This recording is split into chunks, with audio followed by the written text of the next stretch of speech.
Hello guys, welcome to my channel mister Naveen talkies. మన junior NTR అన్నది నిజంగా ఎన్ని రకాలుగా ఈ స్టోరీ అటు ఇటు అయిపోయి లాస్ట్కు మళ్ళీ ఆయన దగ్గరికి వచ్చేసింది. త్రివిక్రమ్ ఎన్టీఆర్ ఇది ఎప్పుడో లాక్ అయిన సినిమా. యాక్చువల్గా అయితే మనకి ఈ కొరటాల సినిమా ముందు కంటే కూడా ఇట్లా ఎక్స్చేంజ్ అయ్యి ఉండే.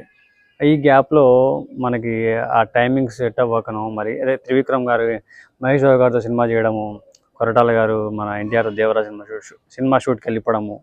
సో ఇది జరిగిందనమాట.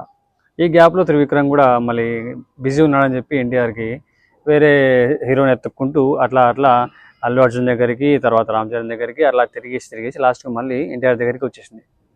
అదేంటో కాదు, లాస్ట్ 2 days నుంచి మొత్తం సోషల్ మీడియాలో ట్రెండ్ అవుతుంది. నాగవంశి అఫిషియల్గా పోస్ట్ పెట్టేంత వరకు అది నిజంగా కన్ఫర్మేషన్ అయితే అవ్వలేదు. అంతవరకు కూడా త్రివిక్రమ్ ఎన్టీఆర్ చేస్తారు అని ఉన్న ఒక అపోహ కూడా అప్పుడు ముందు ఉన్నది.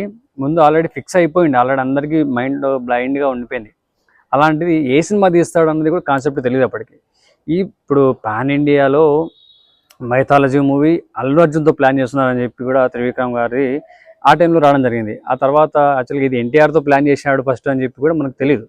ఇప్పుడు క్లారిటీ వచ్చిందనమాట.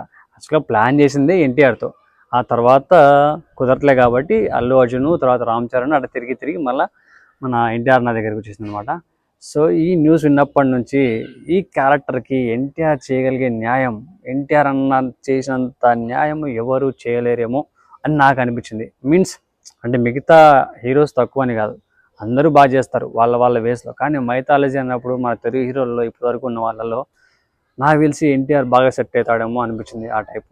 ఎందుకు మనకు ఆల్రెడీ చూసినాం యమదొంగలో యముడి క్యారెక్టర్ ఎంత బాగా చేశాడు, ఎంత పర్ఫార్మెన్స్. అసలు ఆ పర్ఫార్మెన్స్ చూస్తే సీనియర్ ఎన్టీఆర్ గారే గుర్తొచ్చారు. అంత బాగా డైలాగ్ డెలివరీ కానీ, ఆ రాయల్టీ అంటే ఆ వీరం అనే ఒక ఎక్స్ప్రెషన్స్ కానీ అంత బాగా చేశారు.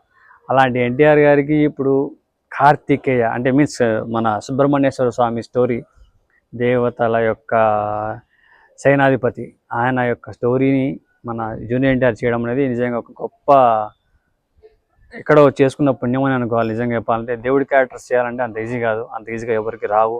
వచ్చినా అది